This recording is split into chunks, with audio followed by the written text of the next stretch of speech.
One national study finds Hawaii to be the healthiest and safest state in the country for women.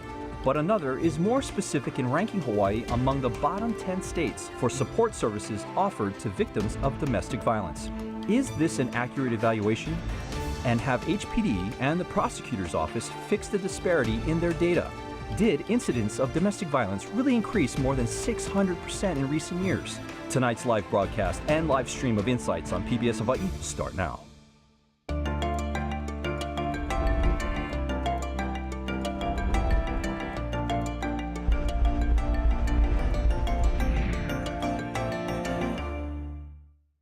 Aloha and welcome to Insights on PBS Hawaii. I'm Yunji Denise. The upcoming holiday season is often a time to celebrate the importance of family, but for many the reality is far from the ideal of domestic harmony. Statistics about domestic violence vary and may appear to be contradictory. According to one report, 50,000 women between the ages of 18 and 64 are victims of domestic violence each year in Hawaii, and caseloads have jumped 615% from 2013 to 2016. One national survey gives Hawaii high marks for health and safety of women, while another shows we fall short in offering support for victims of domestic violence.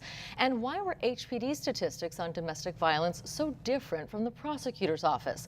What more can be done to help family members who live in fear? Tonight we have representatives from community groups advocating for domestic violence awareness and prevention, and a survivor of domestic abuse to share her story. We look forward to your participation in our show. You can email, call, or tweet us your questions, and you'll find a live stream of this program at pbshawaii.org and on the PBS Hawaii Facebook page.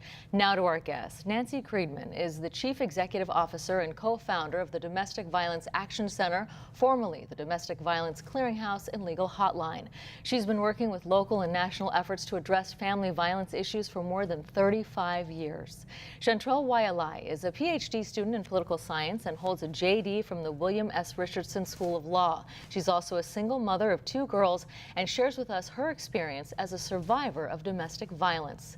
Ikaika Hussey is the volunteer chair of the 2017 Men's March Against Violence. Founded in 1995, the group's mission is to end domestic violence throughout Hawaii and to address the issue as it affects our communities and families. And Neil Websdale is the director of Family Violence Institute at Northern Arizona University and the director of the National Domestic Violence Fatality Review Initiative. He's published work on domestic violence, the history of crime, policing, social change, and public policy. Welcome, everyone. Thank you so much for joining us. Neil, I want to start with you and how we define domestic violence. When we talk about abuse, what are we talking about? Well, we're talking about not only violence in families, we're talking about abuse in families, and the term domestic violence is often used to describe abuse and violence between all kinds of family members. So it could involve siblings, it could involve spouses, partners, grandparents. There are all kinds of possibilities there. We use the term intimate partner violence to describe a more limited form of domestic violence which occurs between the partners. And that is often where we see the escalation to things like homicide, which fortunately is very rare. Chantrell, I know you come at this from a different perspective. You know, abuse is a spectrum. And in your experience, how does it start? Wow. Well, I don't know if there's an exact way for things to start, but for me, in my experience, it didn't start physically, and now that I look back on things, I could see that there were signs, small things like maybe being controlling on your cell phone, trying to tell you maybe where you can and can't go, who you should and shouldn't talk to, maybe even addressing you a certain way or putting you down in certain areas. It really varies. Nancy, when we talk about that number, 50,000, it sounds quite high, but in your experience, how are we doing? Is that an accurate snapshot of our community? I think that's a low estimate. One of the things that we're pretty convinced about is that domestic violence is underreported, and the data that's collected is not an accurate representation of the kinds of abuse that, for example, that Chantrell just described: name calling, degradation, isolation, intimidation. Those aren't necessarily counted, although they are forms of abuse, and they constitute the pattern of behavior. I think Neil was getting ready to say that the domestic violence and the intimate partner violence that we talk about is really a pattern of behavior that occurs where one person has power and control over the other. So when we think about that 50,000, what number do you think is more accurate? I don't have a good feel for exactly what that number might be, but there are various researchers, and literature reflects projections of maybe 1 out of every 2 women mostly will experience some form of abuse in their lifetime. 1 in 3 will have experienced some kind of abuse by the time they're 18. You might be able to help me with some general data, but we know that not all victims call the police, not victims who receive medical care or seek help from their healthcare provider. That data is not reported. If a person is kidnapped by their abuser or sexually assaulted by their abuser, it is not characterized as a domestic violence incident. It is a kidnapping or a sexual assault. So our data is a little unreliable, I'm afraid. Ikaika, I know you've been involved with this issue for some time now. How do you think the conversation is changing, especially when it comes to men in our community? I think we're actually living in a very interesting moment right now with all the allegations in the kind of the post-Harvey Weinstein era, where I think we're starting to understand that I think there's a problem with men, that the relationship between men and women, and sometimes men and other men, needs to evolve, and we need to change some of the kind of the root elements at the core of our culture, and move away from the situation where men dominate other people, in particular women, to where men can function as equals with the people that they love and the people that they work with.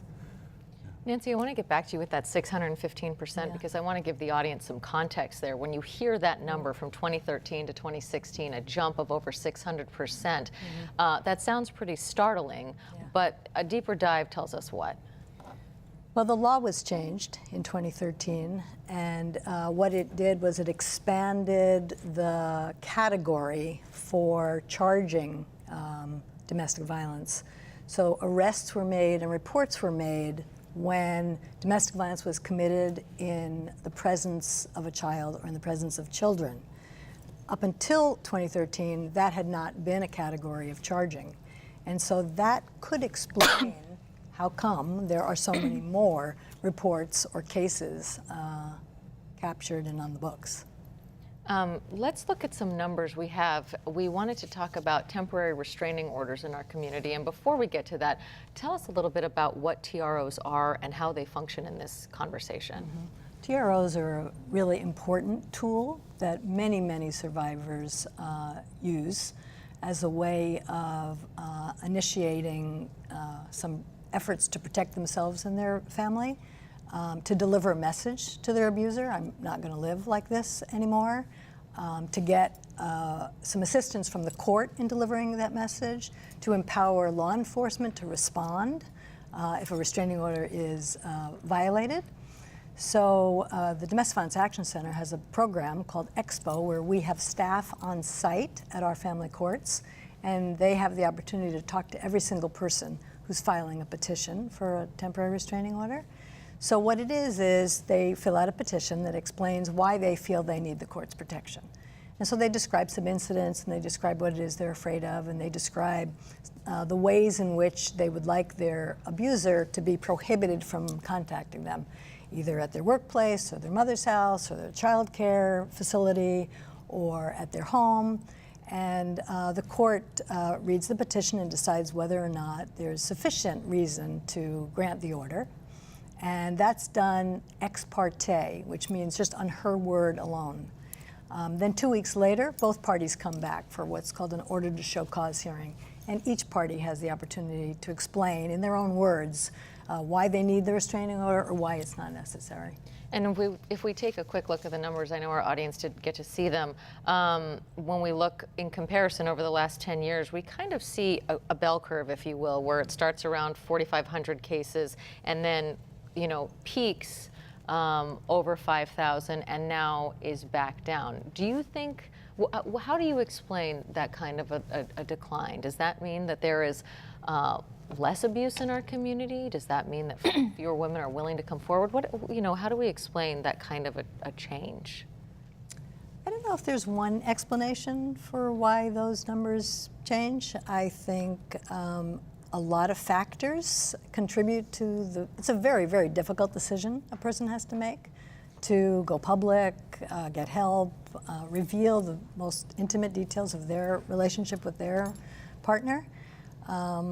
So I don't know that there's one reason why why these numbers would change or why more people might be seeking help. Right. I think these are pretty steady numbers between 4,500 and 5,500. Right. So there is a bell curve, but they all sort of are in the same cluster. ballpark. Yeah. I think. Chantrell, tell us a little bit about your journey and how you were able to get help, and what was the turning point? Was the TRO part of your process, or was that not part of your journey? Well, no, I never did a TRO, and I think that it's important that Nancy mentioned that many cases go unreported. I did call the police at moments when I feared for my life, but it was a difficult process, and I mean, it got to the point where the police actually knew our house and knew me, and there was one officer who talked to me and told me how he saw me from before I had kids, and then when I had one kid and another kid, so this was going on for many years, and I don't know if there's exactly always a turning point. It's a long process. It's a difficult process, and I think that's important for people to understand. I guess for me, the turning point was finally after, I would say, about 8.5 years, where I worried that I wouldn't be able to have a life. I worried that, you know, if something would happen to me, if he did go that far, or what the quality of my life and what the quality of my children's lives would be if I allowed this to continue. And I was very fortunate to have, at that time, key people in my life who were very supportive and who gave me options. I did reach out to DVAC, and I think that was a significant contribution to me being able to take steps. But it's not, even when you're going through that, you might take one step or 2 steps forward, and then you end up falling back a little bit, and hopefully moving forward again. It's not a clear path. Neil, how typical is that kind of an experience where, you know, like she said, it's not a clear path?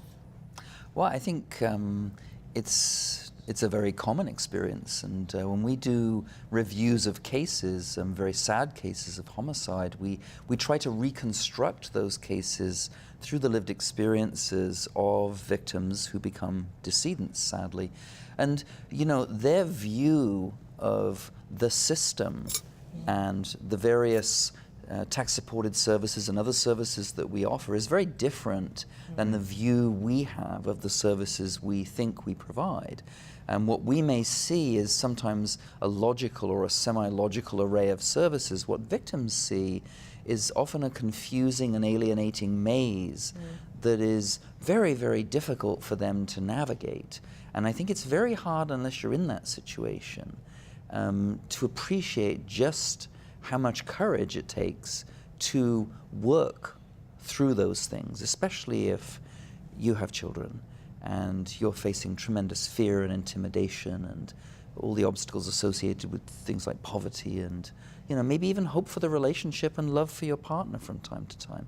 I mean, these are very confusing, challenging situations for human beings, and they're often at a very low ebb when they're doing it. So this is not an uncommon experience at all. Nancy, what about that? You know, to someone who might be watching tonight, who might know someone in that circumstance or be in that circumstance themselves and feel like it is a maze, what is that first step? What can be done? I think I first want to just acknowledge what a big step it is to ask for help. A person can call any one of our domestic violence programs statewide, anonymously and confidentially. So even if they're not ready to do something or not sure what is the right thing to do or the first thing to do, they can ask a bunch of questions, get some information, maybe become a little empowered with the information that they have, maybe have somebody they can sort out their options with, and then make some decisions and take some steps. There's a lot of ambivalence about which steps and in what order and at what pace. If you are experiencing abuse, my greatest encouragement is to make a phone call, confidentially and anonymously, if that's most comfortable. Talk to somebody that you can confide in if you don't want to talk to a stranger. Ask for somebody to accompany you to a domestic violence program to get some information. If you know somebody or suspect that somebody is living with abuse, reach out to them with an open heart and listen deeply and offer to be available to support them and help them as they make those decisions and take those steps. You know, we have some folks writing in. Bob from Waikiki wants to know, does the incidence of domestic violence vary between ethnic groups?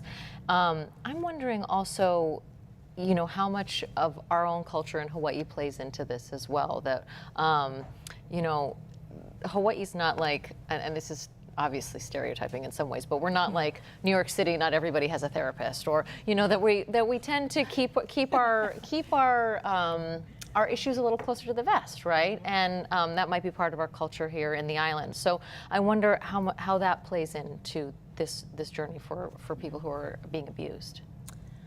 Well, in our experience at the Domestic Violence Action Center, domestic violence does not discriminate. It crosses all socioeconomic classes, educational levels, religions, professions, ethnicities. So we don't see it necessarily more concentrated in one ethnic group than another. What we do see is that certain ethnic groups have to rely on public services more often, or might be targeted more often by law enforcement, or suffer consequences through court systems, like indigenous communities, immigrant communities. So we like to try to dispel the misconception that this only happens to certain kinds of people in certain kinds of communities. Because what that does then, one thing it does, is it gives everybody else permission to ignore domestic violence and say, well, I don't know anybody like that. That doesn't happen to anybody in my neighborhood or in my community or in my workplace or in my family. And really what we understand is that this problem belongs to all of us. And without all of us helping, we're not going to make any advances to creating a safe and healthy community. Because families, safe families, are at the core of a healthy community. And Ikaika, I see you wanting to jump in there. I was going to ask, does it manifest itself differently in various, socioeconomic strata or ethnic communities? Does it? I'm asking. I know. Processing. I'm thinking. I'm wondering if Neil wants to. Sure. I just want to say that why I absolutely agree with Nancy that it doesn't really discriminate. It cuts across all groups. I think it's also true that to understand intimate partner violence, domestic violence, you need to see how it is also sometimes cut with the cloth of culture, and how, for example, I've always wondered why the intimate partner homicide rates tend to be lower in Hawaii. And I can remember talking with a judge 20 years ago in Hawaii who thought that the Ohana housing situation in Hawaii in part contributed to that lowering of the homicide rate because more people knew. So I think you do have to look at certain cultural groups and the way they're affected. So for example, we know that the intimate partner homicide rates are higher amongst inner city African American communities. But what we also know is that if you control for poverty and you take away the effects of poverty, that difference between, say, Caucasian and African American communities and the intimate partner homicide rates almost completely disappears. So what we're seeing is the effects of race and ethnicity that really manifest as concentrated intense poverty. So it's a very complicated picture and the numbers are difficult to read. How are we doing as a, when we look at national trends and when we look at Hawaii specifically? I did hear you say that we are on the low end of the spectrum when it comes to homicides. How do we compare to other states? How are we doing? Well, I think in terms of homicide, that is, I think, accurate to say that the Hawaii homicide rate is significantly lower than, say, states like South Carolina, Nevada that are consistently, Louisiana, up there in terms of the intimate partner homicide rates. But nationally, if you look at the data, it's a little perplexing, because if you look at the data from, say, the mid-70s, there's been a substantial decline in intimate partner homicides. And certainly from the mid-90s, we could say there's been a 30 to 35% decrease in intimate partner homicides, which looks like very good news. But that may in part be an artifact of really dramatically improved emergency medical services, communications responses, our ability to save lives. So it doesn't necessarily reflect a lessening of violent behavior and dangerous behavior within families. It reflects our better ability to save lives, to get to scenes faster with the advent perhaps of community policing, faster interventions. So the homicide data is confusing and tricky, and we shouldn't ignore the fact that there seems to have been an increase in intimate partner violence since the 2008 recession. And it's interesting, one of the things we did at our national initiative was to track deaths from familicides, where usually men, nearly always men, killed their entire families and then sometimes killed themselves. And there was almost a doubling, I think, after the 2008 recession in the number of victims of familicide in 2009 and 10 that we tracked, connected with the despair that arose out of that recession. So there's a clear link between changing economic circumstances and, I think, the effects that has on men who suffer from what I refer to sometimes as humiliated fury, are rageful about their seeming inability to provide, and their compromised masculinity, which I see at the root of a lot of these killings, and a lot of the domestic violence in general. So just to spin this out a little further, and following on from something that you said earlier, while it's true that clearly domestic violence is about power and control over another human being and subordinating them to one's will, it is also the case when we review homicides and near deaths that we see men usually in those situations killing and taking life or coming close to taking life, not when they're feeling powerful and good or in control, but when their power and control is actually ebbing. And that, to me, is the key. We need to reach out, and that's why it's so important to involve men of all persuasions in this work, because when you pick apart and you sit and do a prison interview with a man who has murdered his partner, it's usually a sad interview, and usually that man has experienced multiple forms of complex trauma over their life course. And that's something that we forget at our peril. When we do safety planning with victims, we forget how vulnerable some of these guys are, how dependent they are, and how high their abandonment anxiety is. We need to also factor those things in when we plan. You know, that's such an interesting point, especially because we are in the holiday season, and we sort of referenced this at the top of the show, that there are a lot of pressures on families when it comes to the holidays, a lot of pressures to, put forth a good image and also to provide. What kind of a change do you see in domestic violence when it comes to the holidays? We actually don't see people reaching out quite so much during the holidays. Families are trying to hold it together during the holidays.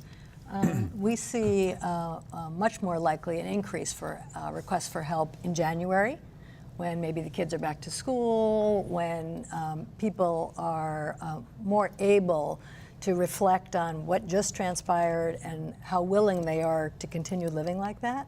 So at the Domestic Violence Action Center anyway, our calls to helpline, our requests for legal services, our need for advocacy, restraining orders, those things tend to increase in January. Kids are out of school in December, families are trying to celebrate with their friends and community, so they're trying to hold it together and aren't necessarily abandoning the hope that the family can celebrate together and have a festive season. And then come January Yeah. is when you see the calls come. Yeah. And what kind of calls do you get? What are usually women asking for?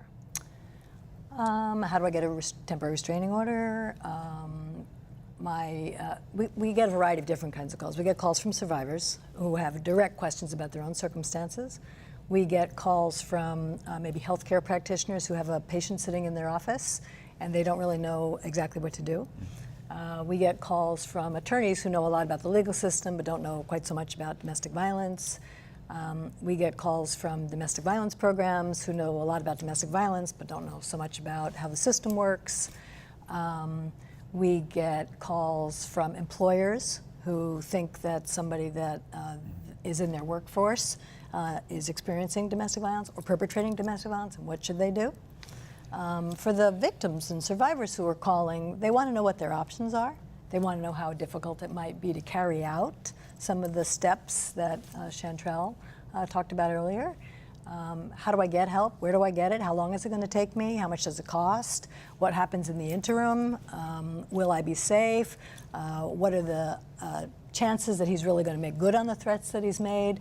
How likely is it he's going to change? He's promised me he's going to change. So there's a lot of questions a person has while they're trying to figure out what's my safest route to decision making or family living. Chantrell, I want to bring you back in on this. To women who might be watching and who might have a shared experience, what would you say to them about your experience? What was the thing that made a difference for you in terms of getting your family to safety? Well, I definitely think having some kind of support, whether it's a friend, a family member, or for me, people that I met through school and work.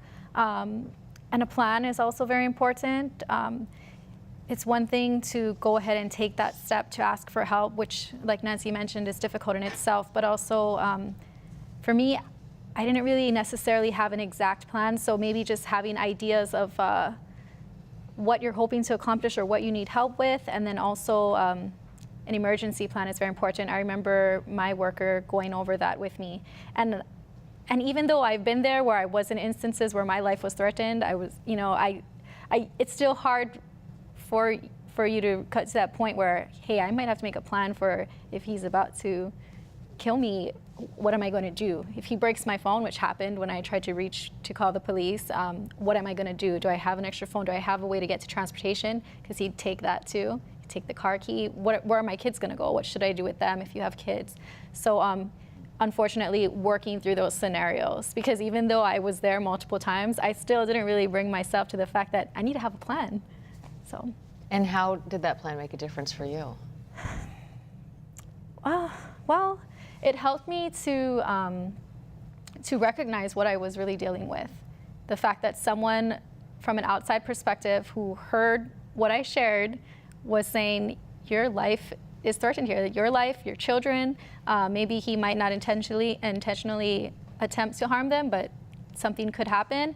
For someone to recognize that, that made me kind of come to terms with that and to really take it seriously, because there is this mix-up where it's someone you love, it's someone who's your family member. I'm thinking, especially in Hawaii, there's this value, especially in my culture and Hawaiian culture, an emphasis on ohana and family and sticking together, and that is so hard. Sometimes family might know your situation and might not understand why you're reporting or why you're not just kind of working through it as a family. So outside resources were very helpful in my situation. I mean, really, what I'm hearing is that it's so important to be heard. Ikaika, I wonder, what can men do? You know, how can men help this circumstance? Obviously, not the abusers, but just on the periphery. I think it's useful for men to understand what the warning signs are, what the symptoms are. You know, when family members or coworkers or friends talk about these situations with a male, I think it's important for men to understand that what they're listening to, that the story that they're hearing is a story about domestic violence. At some point, I'd like to follow on with what Neil was talking about. I'm really concerned about this, the emasculating impacts of like what the Great Recession had in '08 on DV numbers, because, and I'm going to take this conversation in a place that I don't know if we were anticipating, but I'm really concerned about the long-term trends of our technological and economic change. We're looking at a world where we're going to see more and more men without something to do during the day. There's jobs like trucking, driving trucks around. That's a job that is going to be automated in a number of years, in like a handful of years. And that, I think, is, at least nationally, is the single largest job for men. Particularly when you think about men over the age of 35 or 45. These are not people who can easily be retrained into a new profession.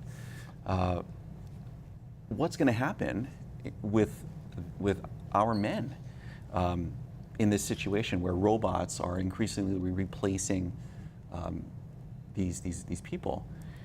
When I look at like, for instance, our houseless or homeless problem, what I see is an economy that has decided that people are no longer important. And we have a surplus, essentially. We have a surplus of individuals. And that surplus manifests itself in guys who don't have anything to do and sort of sitting on the side of the road during the workday, but it also manifests itself in violence as a result of that emasculating culture, that emasculating economy. So how are we going to deal with this? Not that you have to answer. Hey, Yunji, how are we going to deal with this? No, I mean, I think that's an interesting point that, there are sort of two cultural shifts that you're talking about, right? The first that you brought up, which is the #MeToo movement and all of these women suddenly being believed for their testimony on sexual harassment in the workplace. So that's one thing that's happening in our culture right now. Every day it seems like there's, new allegations and new people who are losing their jobs. On the other side, you're talking about a shift in our economy that could lead to this emasculation, and what do we do with that? So how do we, knowing the consequences of poverty and what that does to men, how do we control for that? Well, I mean, I think I agree with everything you said, and we have to be careful here, though, because not all, the vast majority of men who end up in poverty, right, or end up being supposedly emasculated, whatever that means, don't engage in violence. Obviously, and I know you weren't saying that, right, the vast majority don't. But I think you're absolutely right that these tendencies related to artificial intelligence and globalization are things that we need to pay very, very close attention to. And to think this through in terms of the family life that we have and the way we value human beings. And we have not thought that through very well. So if we get rid of 100,000 or 200,000 truckers, we'd better be sure that we have some kind of contribution for those people, whether they're male or female truckers, something for them to contribute, because people do better when they contribute and feel valued. And the vulnerable men with regard to severe intimate partner violence are men who have biographies of despair, who have been steeped in abuse, physical, emotional, sexual abuse, often in their earlier life. So they start, at a disadvantage anyway. So we have to be a bit more thoughtful, I think, about how we do that. So I just want to add, one thing about. It feels a little bit like we're talking only about poor men or men in low-income communities, and I think that's a risk for us to ignore all of the men of middle and upper middle income status who are using various tactics of abuse as well, and may or may not be suffering from the emasculation, but we live in a society that socializes men and has a foundation of norms that place power and control in the hands of men. All the men who have lost their jobs and their careers have been ruined, and they're names have been smeared as a result of the alleged sexual harassment and sexual violence that have occurred are all very powerful, wealthy men.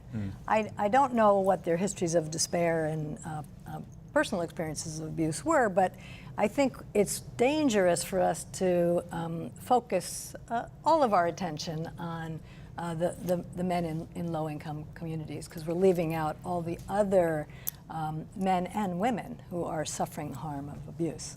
Right, and that's something that you had spoken to earlier, this idea that, oh, well, I don't know anyone in my community, right, that's not part of my story, when in fact it very well may be. Right. We have two people writing in, one from Molokai and one from Kaneohe, and they have very similar questions. What advice can you give regarding parenting to children about domestic violence? And the other one says, if one grows up in a situation where you see domestic violence, what are the chances that you will commit domestic violence? Basically, how do we break this cycle? Well, I think the question about a cycle of domestic violence is very problematic for the researchers, both in terms of the intergenerational cycle, the evidence to support the fact that someone who sees domestic violence as a child and then will, rather like imprinting in birds, one will inevitably repeat it. Is really one of the great myths of the domestic violence field. That doesn't happen. The vast majority, for example, of young boys who grow up and witness domestic abuse committed by their fathers or indeed sometimes their mothers don't repeat that behavior. And then even within individual relationships, the idea that there is a cycle of violence where we move through sort of tension building, explosive violence, and then a honeymoon phase, and we cycle round and round again. The evidence for that is very poor, and actually always was. So, but I'd like to go back to something that Nancy said and just add to it, or she made me think of something. When we originally put together this work on power and control, and we sat down with groups of survivors, women survivors, and it's very important to acknowledge that women also commit intimate partner violence, usually at the lower end, much less severe violence, but they do perpetrate it. But I think we have to be careful about imputing or inferring tactics or intent to abusers. Because I think sometimes you see calculation and manipulation and strategy, but other times when I've done interviews with men in prison who've killed, or sometimes with women who've killed, what emerges, especially with the men, is a much less clear sense of tactics. If you were to ask an abused woman what she thinks her abusive partner's behavior means, she might tell you that this is about him being powerful and domineering and controlling. That doesn't necessarily mean that he means it to be that way or even has a coherent strategy or set of tactics. So I just want to throw that caution out, because what emerges is a much less developed sense of tactics on the part of some male abusers. I think it's just a little bit more complicated than this sort of power and control analysis would imply. Chantrell, I want to go back also to this issue of children, just as a mother yourself. What role did being a mom play in your wanting to get out of that situation? I think for me, my children kind of saved my life, because initially I took that step for them. I know that's hard to believe, but when it's happening, well, for me, it was happening to me, but I grew up around that, and I don't know, for me, because I was in that relationship for 8.5 years, and you kind of lose this sense of self-value. For me, that was something that I struggled with, and I was looking at my kids, and I didn't want the same thing for them. And I saw that a lot in my community, and I know we say maybe cycle is not a thing, but in my life experiences and people that I knew and talked to, it was the same story over and over. And I just didn't want that for them. And so that's how I went forward with taking that step to go, was to ensure that they wouldn't know that, they wouldn't grow up around that. So my youngest was not even 1 yet, and my oldest was 4 years old. And so my hope was to give them a better future. How do you, now when you're raising them, you know, how much of this can you, you know, how much do they remember, and how do you protect against that? Thankfully, I don't think my oldest daughter remembers exact instances anymore. When she was younger, she would bring up stuff. I remember we were sitting in class one day and we were at the law school, and she just kept drawing broken hearts. And she told my professor, Daddy hurt Mommy and he broke her heart.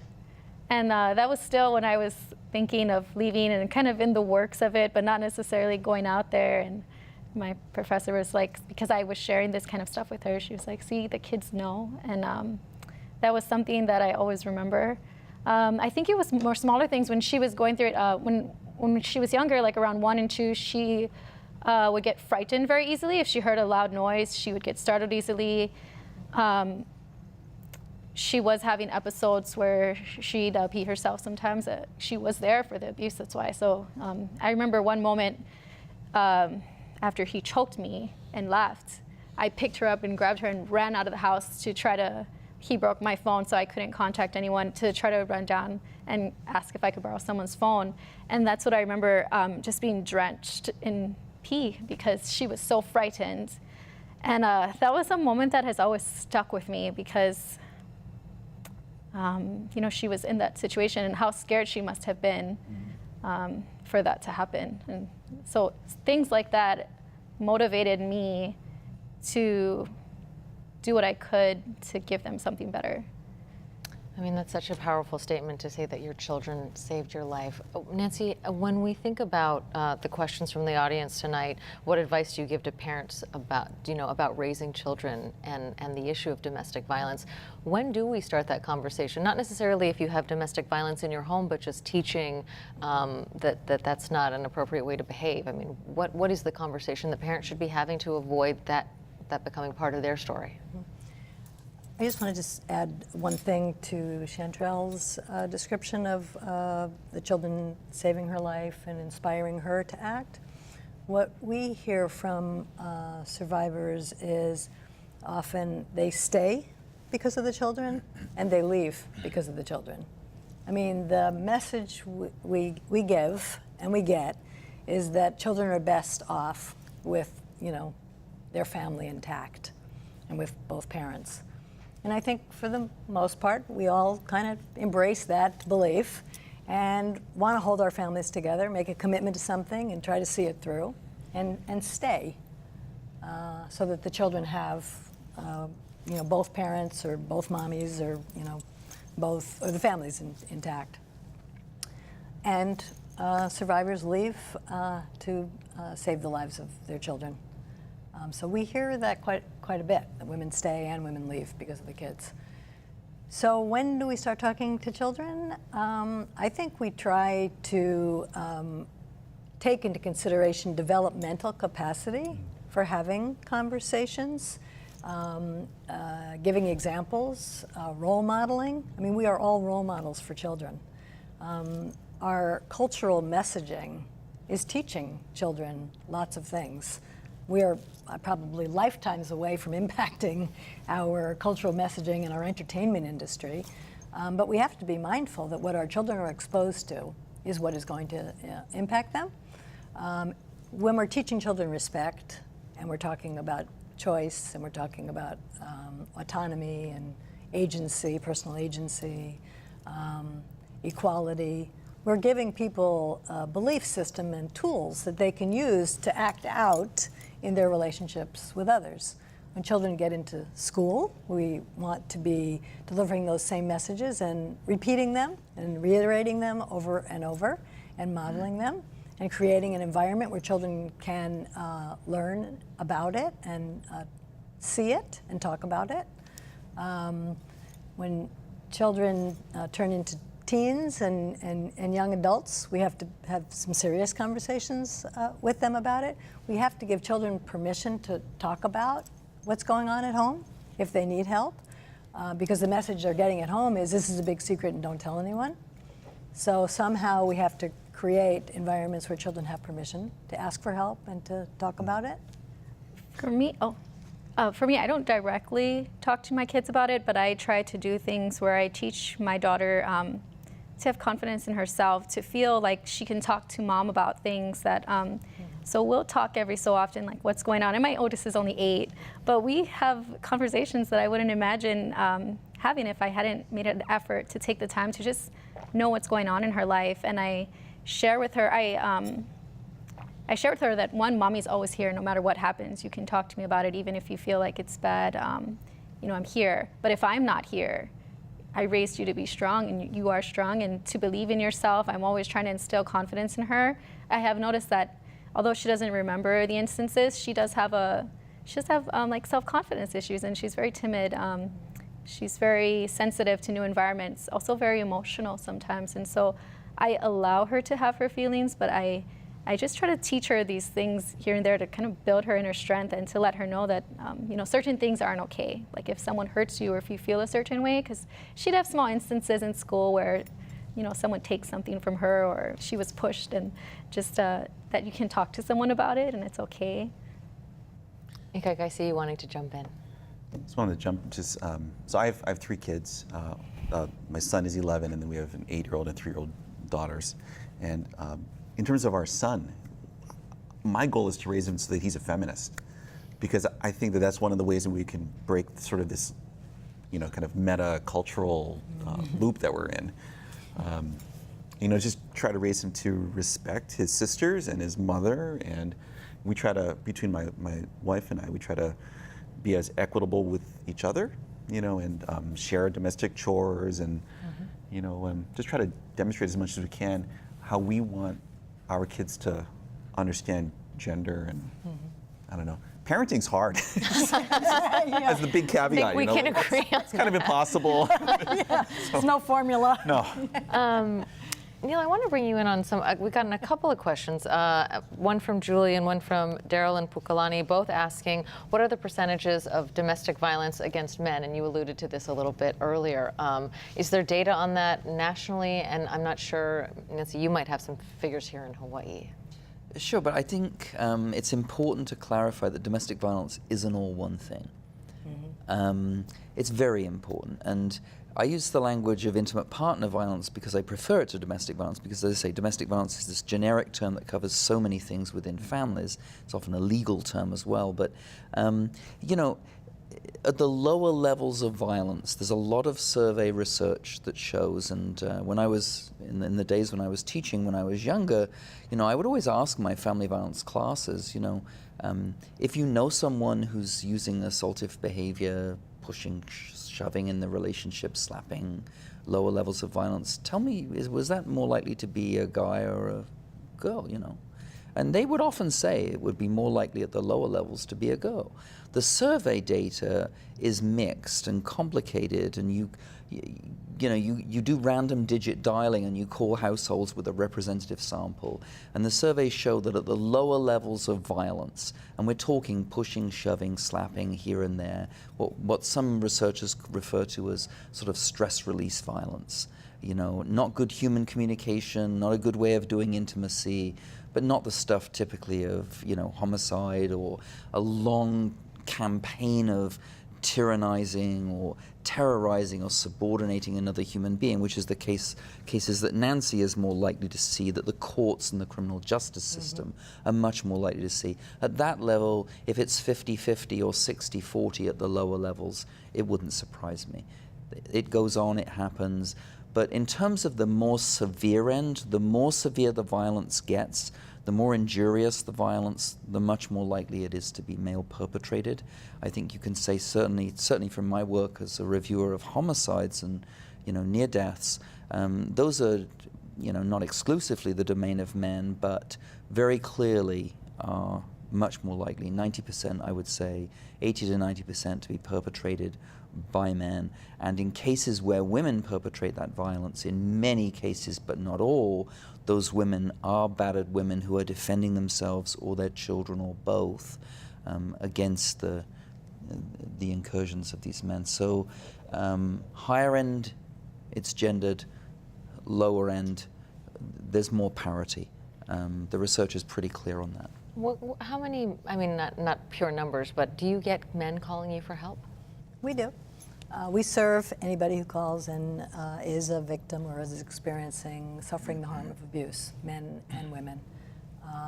We serve most often women. Some of what we've been talking about in terms of norms and cultural contexts, it's difficult for women to ask for help. Imagine how much more difficult it is for men to ask for help. Men are supposed to be the tough, brave, strong, in charge, and able to handle everything. So asking for help for men is that much more difficult. Many of the men that we are helping at the Domestic Violence Action Center are being harmed by other men. We only have a few minutes left tonight, but I definitely want to include all of you in this question. And this is a really interesting one. Would the panel consider domestic violence to be a social disease like addiction or alcoholism? Nancy, what is your take on that? I wouldn't call it a disease. I think that throws us into, just sort of distracts us from what I would want to see us focusing on as our core challenges in addressing, appropriately and effectively addressing domestic violence. I think it's a function of our norms and our culture and our belief systems and our gendered way of living together. I wouldn't call it a disease. I would call it an epidemic, but I don't know if I'd call it a disease. Ikaika, what's your take on that? Yeah, I'm going to echo her. What she says. Just ditto on that. Since we are getting close to the end, I do want to ask you, if there are women watching tonight, what's your message to them, women who might be in a similar circumstance? Wow. Well, my message would be that although it's difficult, there is life after such a situation. It's not easy, even though it's been a little over 3 years out of my relationship. I still work through what happened. I still, even with sharing my story, I go back and forth with how I feel about that and how it will be perceived, especially as a professional. But my desire to help others, I guess, is a little stronger. My main point, I guess, is that it's possible, and that there are resources out there, and when you're ready, they'll be there. That's wonderful to hear. What do you feel, what can we do to help, you talked a lot about these men feeling emasculated. What can we also do to stop people from going down that path? We've focused a lot on the people who are being abused, but in terms of the abusers, how do we stop that from happening in the first place? Well, I think just to follow on from what others have said, I mean, it's a social problem, it's a community problem. It's about raising healthy families with good relationships, with primary prevention, talking about how to do human relationships, about having a provision of state services that are humane and caring and thoughtful, and all those things that we would like for the good life for people. And I think it's a total package in a way. We live at this sort of, very fast pace, and we have incredible gross domestic product, but we're not, I don't think, as thoughtful as we might be in these areas of gender relations and family life and kinship systems. We're not as thoughtful as we might be about how we could do that better.